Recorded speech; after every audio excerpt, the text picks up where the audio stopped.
Hello and welcome to the show. Today's episode is going to be a noisy one because I'm making the recording at home. It's a weekend and everybody's home. Now, today we're not discussing any particular topic per se, but rather I'm sharing a message that I got from a listener of the podcast. He sent it to me yesterday evening, but I didn't get to see it until this morning, and it made my day. So I figured let me just share it over here. And then, as usual, I'll run commentary on a couple of things, and hopefully there'll be a couple of things that we can learn from a sales and business development perspective. That's for the rest of you who are listening to the podcast right now. So, there's a message from, okay, let me call him Ogundimeji. And that's because I haven't gotten permission to use his real name. And by the way, Ogundimeji is not a real name because the way it was explained to me, Ogundimeji means Ogun is two. And Ogun is the god of thunder. And there was one of my flatmates when I was in Obafemi Awolowo University. I was in Owl Hall. I think I was block 7, room 202. So if you're listening to this and you're currently in Owl and you're in block 7, yeah, that was my block. I was on the same block as you. So room 202. So there's one of my guys then, Dimeji. And I can't remember another person's name, Ogun. And some Yoruba people, they do this thing where if you are named after a local deity, you try and change the name to Oluwa. You try and change it to God. So because I was trying to tease both of them, because they did that whole Christian thing, I started calling Dimeji Ogun Dimeji. And Ogun would always correct me that, look, Ogun cannot be Dimeji because Ogun is one. Anyway, so that's where the name came from. So let's just call him Ogun Dimeji. So the message from Ogundimeji. So Ogundimeji says, "Good evening, sir. I trust you're doing fine. This is Ogundimeji, the CV guy." And of course, I remembered him because when he started listening to the podcast, and he reached out to me. He was doing a CV business. I think then he was doing his NYSC. And he was in the business of writing a curriculum vitae for people. And sometimes it expanded into giving them advice about, I can't remember if it was career advice, any advice about how to package your CV, stuff like that. So that was the business that he was involved in. And when he reached out to me, it was concerning how to get more clients. And at the time, we discussed having to redo his unit economics because the unit economics, at the time, the thing don't make sense because it was a good price and it was an affordable price. Let me not say it was a good price. From the customer's point of view, it would have been a good price because it was very affordable. But then when you factor in, when you put in the fact that he spends hours on people's CVs, and then even at the time he had already employed some members of his family to work for him. I can't remember if it was members of his family or some associates. I think a cousin and some associate or something like that.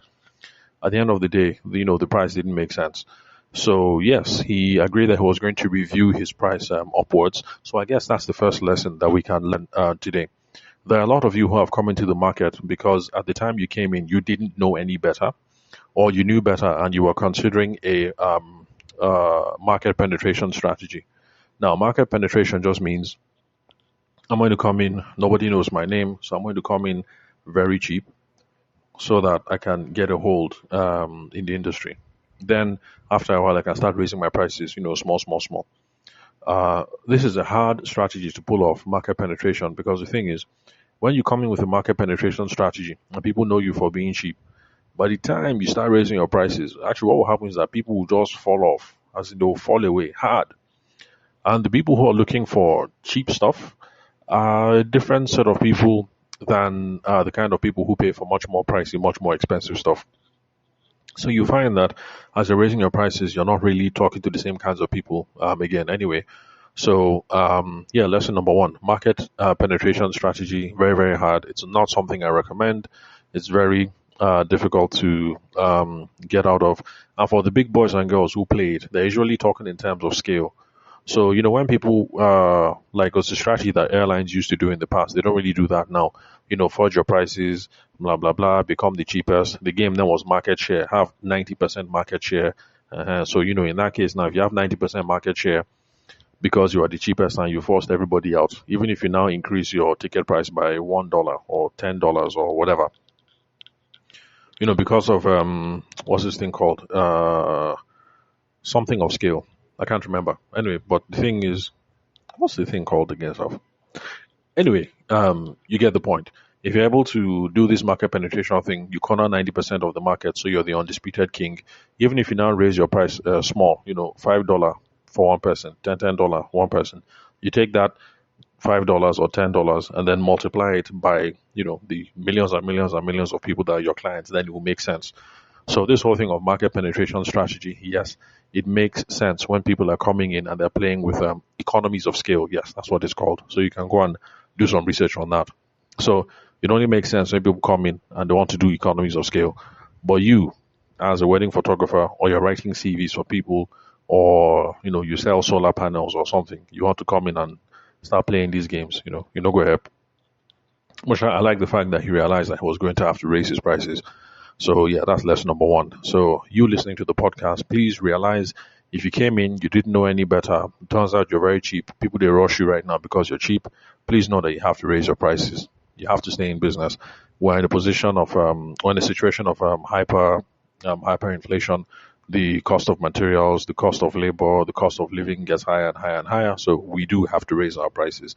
It's an economic necessity.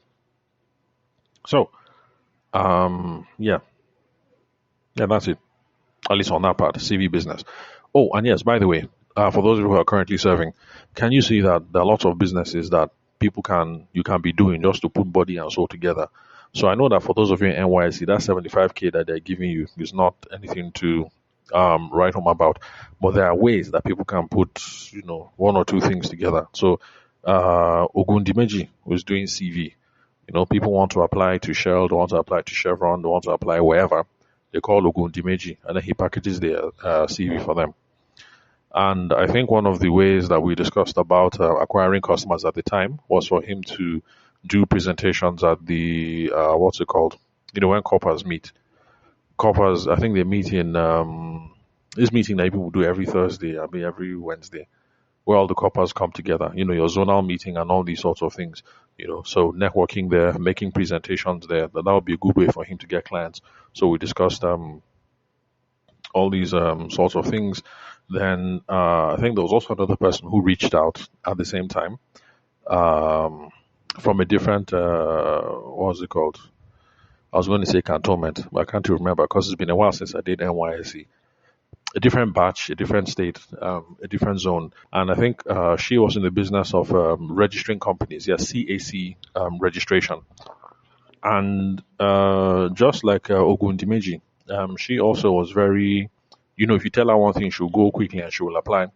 And she also sent me a message, just like Ogundimeji did, but hers was several months later.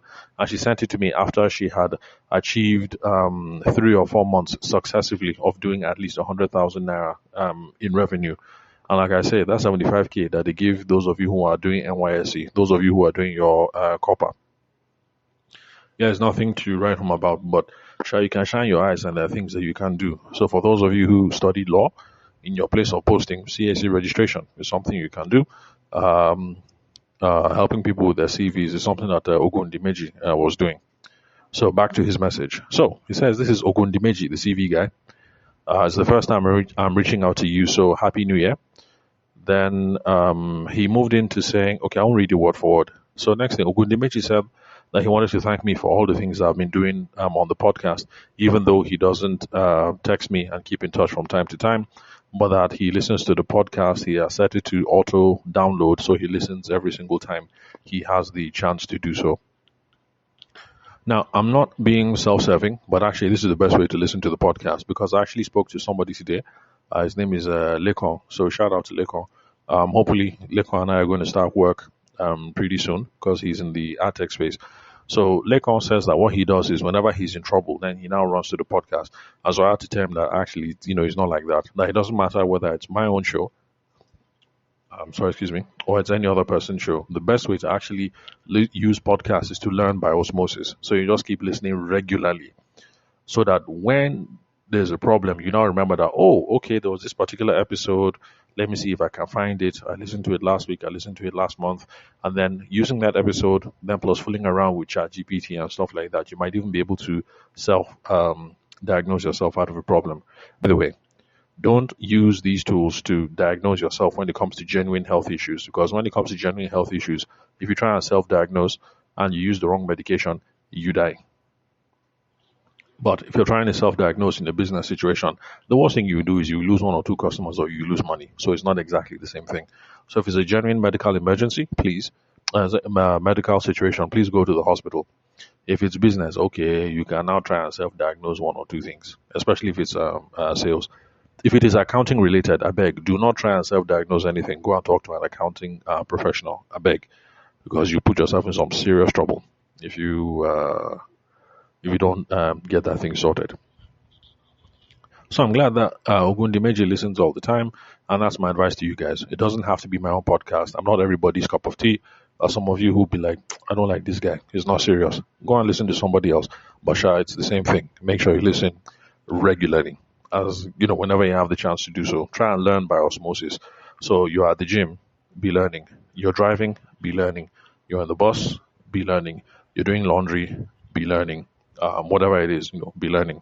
Osmosis. That's the best way to go about it. So the reason why Ogundimeji was reaching out was because he's celebrating a milestone in his business, because his business SOG Career Solutions is 1 year old today. That's at the date of this me making this podcast.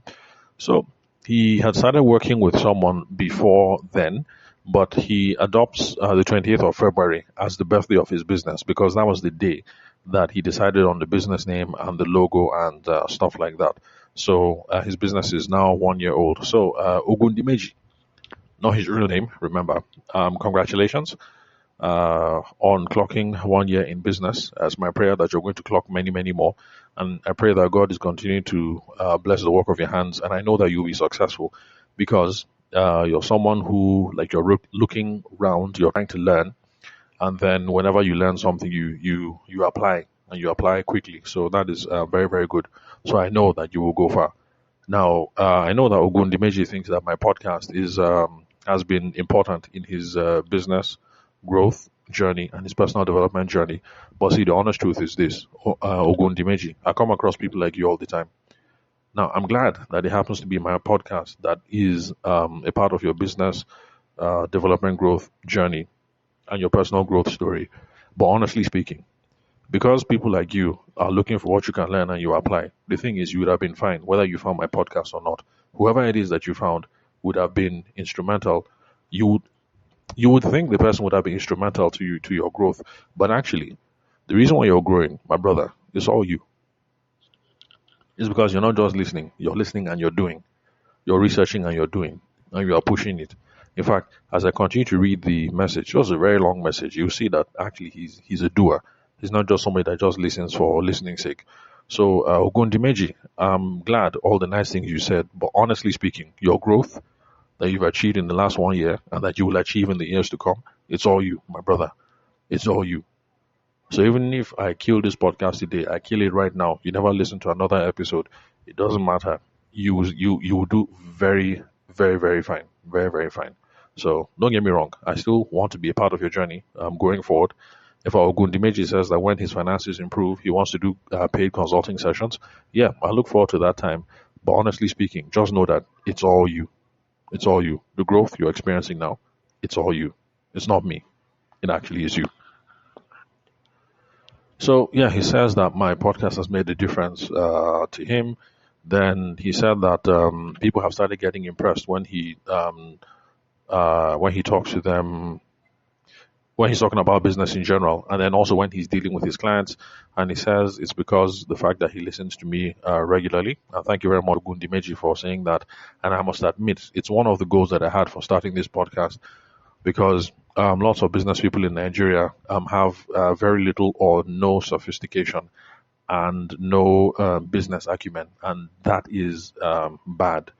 We actually should try and get a sense of sophistication around ourselves. We actually need business acumen, so that when you're talking to somebody, they will know that I'm talking to a human being. I'm talking to somebody.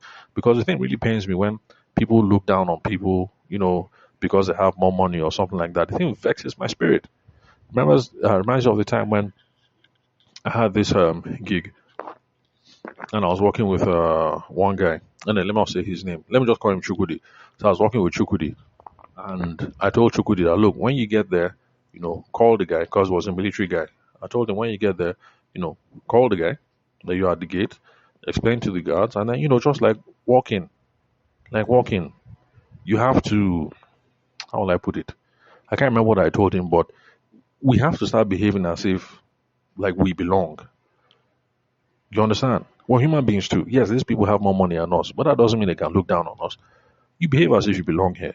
You show up, you greet the security guards, good morning, gentlemen. I'm here for Major so and so. And then you call Major from the gate. They open the door, they let you in, and then you walk in. We have a job to do. Do your job. Then when I finish, I'll come and join you. We finish, we wrap up, we get paid, and then that's it.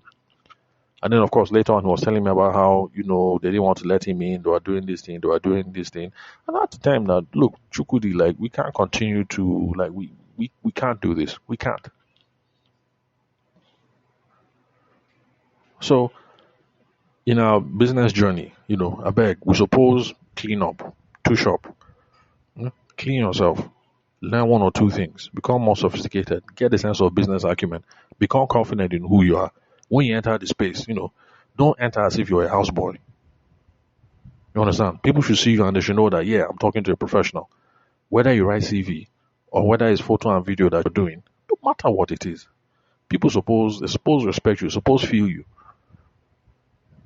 So yeah, it's part of the reason why I do the podcast. And it's also part of the reason why a lot of the examples I used to use in the beginning of the podcast were simple stuff, selling catfish, what else? Selling catfish, wedding photography, things like that, simple stuff. Because I want, for people who are like, Legon who reached out, he's in the ad tech space. At that level, they're already playing at the level of, collecting dollars, $3,000, $5,000, $6,000. So those ones, already, their eye don't open. You understand? They've been around, they've seen a couple of things. So it's easier for people like that to feel as if they belong. So one of the reasons why I was using simple examples is because whether you're doing something small, CAC registration, you're writing CV, you're doing social media management, you're selling catfish, whatever, still, you belong there. You belong there. So, anyway, so I'm glad that podcast has made a difference. Then, apart from how people see him, he also says that some of the things that he has learned, like how to be professional with customers. Okay, good, yes. Because honestly, it's one thing that kills Nigerian businesses. We have this one kind attitude, like if they're interested, they will buy, and we don't have a sense of professional ethics and things like that. And so excuse me, I'm recovering from a cold. So it's one way that lots of businesses set themselves apart. So I'm a former lawyer, now a business consultant. But while I was dabbling in other things, I just realized that, man, it makes a small difference. You won't believe I went to one place and the way somebody does this was for photography and video. So someone said, "Oh, here, come and meet Mr. So and so," and the person said, "This guy is never late. He's always on time." And the person was like, "Oh, really?" In my mind, I'm thinking, interesting. So Nigeria has gotten to the level where if all you do is you show up on time, all things being equal, all you do is you show up on time, then people look at you differently. People treat you differently. It's a reason for somebody to collect your phone number just because you show up on time. Nigerians have been bad at being professional for such a long time that, seriously, some of the small professional courtesy that we do, some of those small things just set us apart. So please, let's be professional in all our dealings. So I'm glad that Ogundimeji has learned about being professional. Then, having a CRM has helped him to really grow in the business. Yes, that's also a problem that Nigerian businesses have. Everybody's running their business from memory. You don't have CRM. You don't have a place. You don't have a book. You don't have an app. You don't have a website. You don't have a whatever, something that's going to keep you in track. Who are the potential customers that I'm talking to right now? Who am I supposed to call tomorrow? The people that I called last week, when am I supposed to call them again?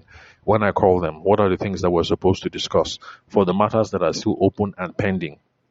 What am I supposed to do to try and move the deal forward? For the people that I'm negotiating with, where did we stop? When is the next meeting? We don't have anything for tracking all these things. And so because of that, people are losing money. People are losing serious money. Serious money. You have a good meeting with Miss Ogedengbe on February 14th. Miss Ogedengbe says, no problem. I'm traveling to the village. Call me back February 28th. You say, no problem, ma. But then you don't write it down. You don't set a reminder. It's not living anywhere on your phone. It's not living anywhere in the cloud. It's not living anywhere in the diary. So there's nothing to remind you. And then you wake up and then it's 7th of March and like, yeah, I didn't call Miss Ogedengbe. By the time you call her, she says, oh, sorry, my dear, that my son brought another architect. Or somebody in my office said they'll do this, or somebody decided to do it for me for free or something. And that's how people are losing money. We all need to have a CRM, customer relationship management tool. I've made lots of episodes about that, so I'm not going to stress it today. So yeah, he's been getting lots of compliments, and he said it's because of stuff he's learned from the podcast, and I'm glad to hear that. So he has finally registered his business with CAC in January this year, 2026. And he's going to take it very seriously going forward. Now, this is also another thing I want to, how will I put it now? Okay, there's something I've been saying, and I think maybe some people understand it out of context. I've always been talking about how when you want to get into business, first of all, you validate the business idea. You make sure that there is demand for the idea. You make sure that people are willing to pay the price that makes it okay for you to stay in business. And then you also make sure that you're able to sell this idea, that you create a selling system first. Now, what I've always recommended that is after you do all this, that you go ahead and you set up the company. Because typically what we do in Nigeria is we have an idea, we think the idea is wonderful, then we go to CAC, we register, then we pay for logo, we pay for brand design, we pay for website, we pay for everything. Then after doing all that, we now realize that this idea is not going to work, or I don't even like this kind of business anyway. And then we've wasted time and we've wasted money. So the approach that he did actually is what I recommend. So I'm not saying that you should evade taxes. And I'm not saying don't register your CAC business, your business in CAC. What I'm just saying is take some time to validate this thing first and be sure that it can actually work. So you see, he started this thing while he was doing his service year. He used service year to be sure that this thing can work. Now that he knows this thing can work, now that he has raised his prices, now that he knows people are willing to pay him enough for this thing to make sense, now he has registered with CAC. Now he has registered with Inland Revenue. Then February, March, or whenever it is that his taxes are supposed to kick in, he will now start paying taxes and everything. So I'm not saying don't register your businesses. And I'm not saying don't pay your taxes. I'm just saying validate the business idea before you begin, to avoid situations where you start a business and then you're like, I don't even like this thing anyway. Also, because when you go ahead and you register with CAC and you do all the everything, okay, I don't know about the new tax code, but before, your tax liability start running, except if you can argue for, is it pioneer status or something like that? I can't remember. So validate your idea first before you begin, which is exactly what he's doing. So now that he has registered with CAC, he knows that this is a business that can make him money. So he's continuing. And like he said, I intend to take it very seriously going forward. I'm quoting him. It's because in the past he has seen that this thing can work. Now he's going to take it forward. So he has moved to Akure, Ondo State. He used to be based in PH in Port Harcourt. He's chasing a master's in construction management in FUTA. That's Federal University of is it Federal University? Or I can't remember what FUTA stands for. Anyway, but Akure, anyway. But they have some very, very, that's a school for, book people, like very, very intelligent people, very smart people. So congratulations on getting into the program. As somebody who went to OAU, I will not admit that FUTA people are very smart, but let me just leave it like that. So he wants to practice in the construction industry, but he believes that the things that he's learning now are going to be important when the time comes for him to switch. Good. See, it's also something I've been talking about, the benefit of interdisciplinary pursuits. Like you studied one thing, but you're doing something else. All these things blend. So all these things he's talking about now from the CV business, learning how to make presentations, learning how to make proposals, chasing people, using a CRM. What else? all the things that we've spoken about. When he gets his master's in construction and he decides to kill the CV business and go all in on the instructional thing, do you really think that all these things that he has learned will be a waste? It won't be a waste. And in fact, it will make him even start up the construction business on a higher level because he's coming in with some learnable skills. He's coming in with some advantages in terms of human capital. The guy go on mature, become more robust because he has learned some things from the CV business. And those practices are going to carry over when he moves into the construction business. So for those of you who, you studied law, but now you're doing fashion design or something, don't worry. There's a way that these things work themselves out. Right now, you're just trying to, get by. You're just trying to pay some bills. You don't want to be idle. Whatever it is, don't worry. Just be continuing. These things work themselves out. So the fact that you're doing the fashion thing now is not going to stop you from being senior advocate of Nigeria tomorrow. It won't. Or like one of our seniors, I can't remember the guy's name. Is it Babalakin? Is it Babalakin? I can't remember if it's Babalakin anyway. But there's one of our seniors who always wanted to be in construction, but he grew up in a family of senior advocates, and they say he must study law. No problem. He went ahead and he studied law. He also became a senior advocate. But then later on, he moved on to now do construction. And his construction firm was responsible for the contracts that they got for MM2 in Lagos. MM2, I can't remember if they worked on MM1, and then I think the Federal Secretariat here in Abuja. So, is it Stablioni? I can't even remember. Stablioni something. I think it was, anyway. But if you go and check it, you will see that the company that handled those constructions, the new Federal Secretariat in Abuja, and then MM2, Murtala Mohammed wing in Lagos, the airport, you see that it was a firm that the head of the construction firm was somebody who actually was a senior advocate of Nigeria. So I don't know how true this gist is, but you know how like when you're in law school now you be hearing gist about your seniors. So that's the gist that we used to hear. That he actually was a construction nut, but the family say construction what? You must study law. He said, yes sir, he studied law, but of course when you study law and you're good enough in law to become a senior advocate of Nigeria, you're learning a couple of things that will come in handy so that on the day when you say, oh yeah, I'm done, let me enter this construction, you enter on a different level. So yeah, Ogundimeji, yeah, my prayers are with you. So yeah, keep on. So let's see. Okay, then his focus is that he wants to build a team that will work with him in the second year of building the business. Okay, good. Now that comes to the matter of scaling and business growth. Now, when it comes to growing your business or scaling your business, you can't scale it so long as it's just you. Because when it's you, you're limited by your time, you're limited by your effort, you're limited by your skill sets. So serious growth only comes when you now bring in somebody else. When you hire a sales team or when you bring in business partners to complement your skill sets. When you bring in other people, bring in other systems, bring in other technologies, then you can start growing beyond you. So yeah, Ogundimeji, you're on the right track. That you're thinking that by year 2, you suppose start bringing other people in. So that's good. So he said he would like to go for pay coaching options, and that's good. Whenever you're ready, we'll have that conversation. By the way, that's why I give my phone number out very freely. So if you want to reach out just like Ogundimeji did, then you can call, send me a text message or a WhatsApp message on 080-6466-2140. I'm okay with free advice. Just let me know that that's what you're looking for in the very first call, and I'll answer one question. But if we need a deep dive, then we have to set aside some time so we can have explore paid consulting options so we can go in depth. So of course, whenever he's ready, I know he'll reach out again. But the thing is, even if he doesn't reach out, because he applies, I know that he's going to do very, very well. Then he says that it's a challenge combining work with his academics, and it is true. It is very, very true. It's something I've said on the podcast. Those of you who reach out to me, level 2, this lady from, I can't remember her name. I think she's level 200, Uniben, I think, studying law and all that.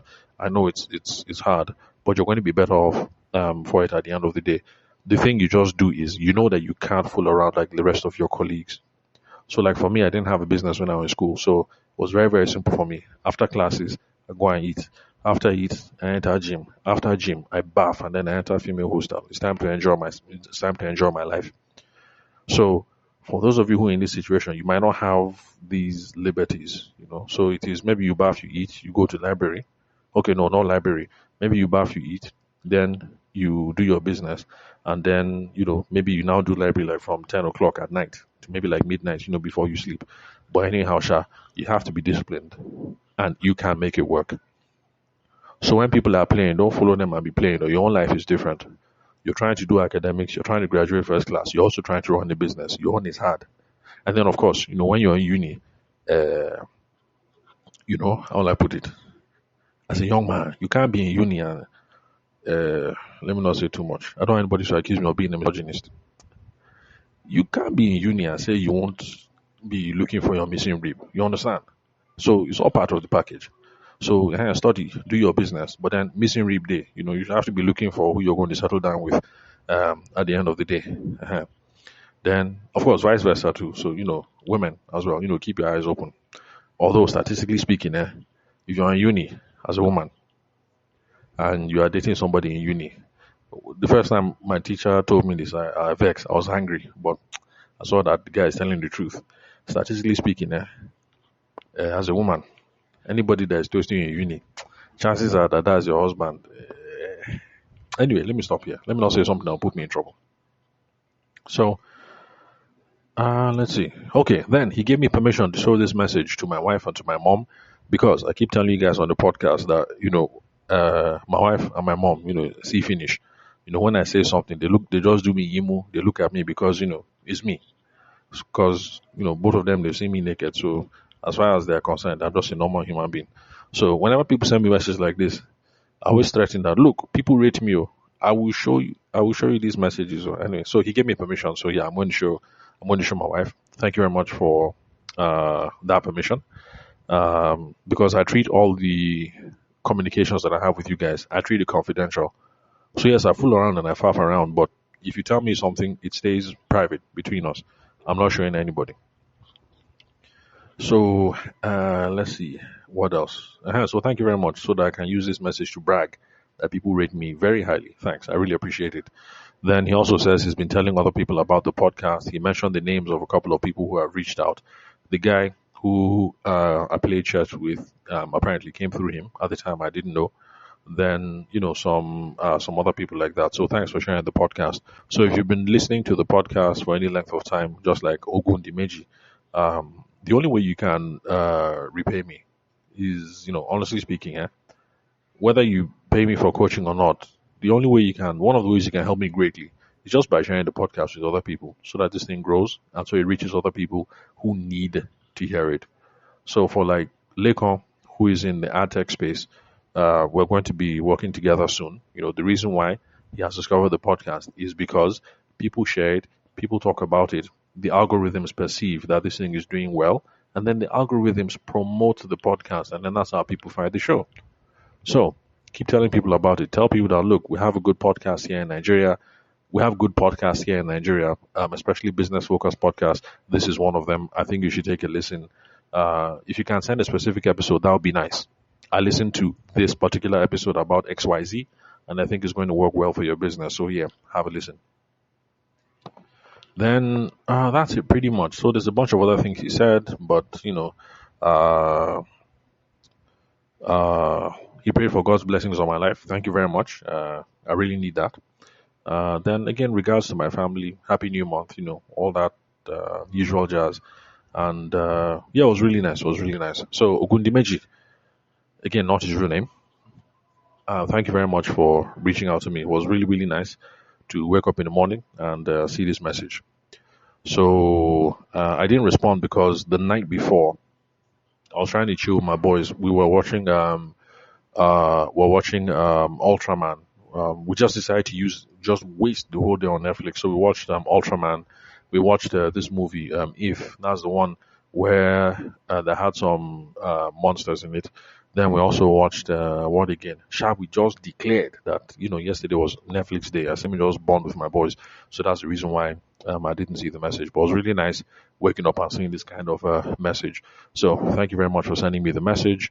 For those of you who are getting value from the podcast, whether it is that I know you or not, I truly appreciate you. And people who reach out like Ogundimeji, just to say thank you, or just to say this is valuable, or just to say keep up the good work. You guys, you know the kind of buzz that you create when you do that. I really appreciate it. You guys are very, very, how will I put it? Very nice and very decent human beings. People are very, very decent human beings. Because sometimes it's easy to get jaded. Because after doing this podcast for a while, I just realized that whenever anybody reaches out to me, it's because they want something. They think I can give them money. They think I can give them connections. They think I can give them influence. They think I can, move their own whatever forward. So, after a while, it's easy to be jaded. So it really is a nice thing when I wake up and then people like Ogundimeji are in my inbox and then they say all these nice things. And, they don't want anything. They just want to say, God bless you. It means a lot. So thank you very much. It's been 35 minutes. Let me bring it to a close. If you want to connect with me, just like Ogundimeji did, again, not his real name, send me a text message or a WhatsApp message on 080-6466-2140. So thank you very much for your time and attention. I will catch you all some other time.